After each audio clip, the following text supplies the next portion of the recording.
Hi అండి, అందరికీ నమస్తే. రేపు బక్రీద్ పండుగ జరుపుకోబోతున్న ముస్లిం సోదర సోదరీమణులందరికీ నా హృదయపూర్వక బక్రీద్ శుభాకాంక్షలు.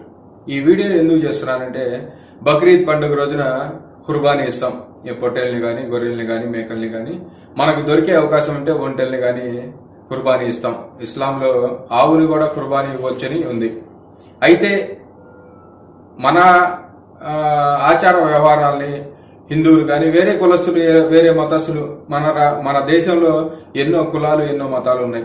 అందరూ కూడా ముస్లింస్ యొక్క విధి విధానాలను, వాళ్ళ ఆచారాలను చాలా గొప్పగా చెప్పుకుంటారు. రెండు విషయాల్లో. ఏ విషయంలో అంటే, రంజాన్ నెలలో కఠిన ఉపవాస దీక్షలు ఉంటారు. అటువంటి ఉపవాస దీక్షలు మనం ఎవరూ చేయలేమని చెప్పుకుంటారు. ఎవరన్నా చనిపోతే తీసుకెళ్లే దగ్గర నుంచి వాళ్ళని పూడ్చిపెట్టేదాకా దగ్గరుండి అన్ని పనులు చేస్తారు.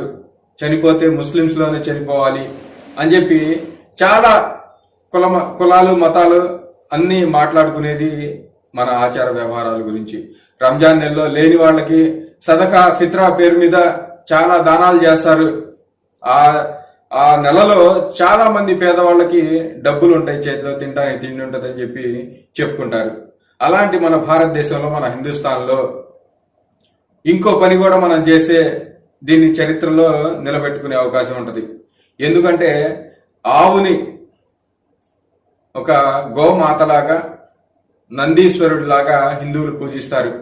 దాన్ని మనం కుర్బానీ ఇవ్వకుండా ఉంటే, దాని దాకా మనం వెళ్లకుండా ఏ పొట్టేళ్ళనో, గొర్రెనో, ఒంటెనో ఇట్లాంటి వాటిని, ఏదైనా కానీ ఇట్లాంటి వాటిని కుర్బానీ ఇచ్చుకుంటే హిందూ ముస్లిం భాయ్ అనే దానికి చక్కటి నిదర్శనంగా నిలుస్తుందని నా అభిప్రాయం. ఎంతమంది దేవుళ్ళు చెప్పారని చెప్పి మనం చెప్పుకున్నా, ఈ భూప్రపంచం మీద అందరూ కలిసిమెలిసి ఉండాలి, ఎటువంటి ఇబ్బందులు లేకుండా ఉండాలి అంటే అవతల మతస్థుల్ని, వాళ్ళ ఆచార వ్యవహారాల్ని మనం గౌరవించాలి, తప్పకుండా గౌరవించాలి. ఆ గౌరవింపులోనే మనం చెప్పుకునే విధానం బాగుంటుంది. అందువల్ల ఈ బక్రీద్ నుంచైనా ఈ ఆవుని కుర్బానీ ఇచ్చే పద్ధతిని వదిలిపెట్టండి. ఎన్నో ఉన్నాయి కుర్బానీ ఇచ్చుకోవడానికి, వాటిని ఇవ్వండి.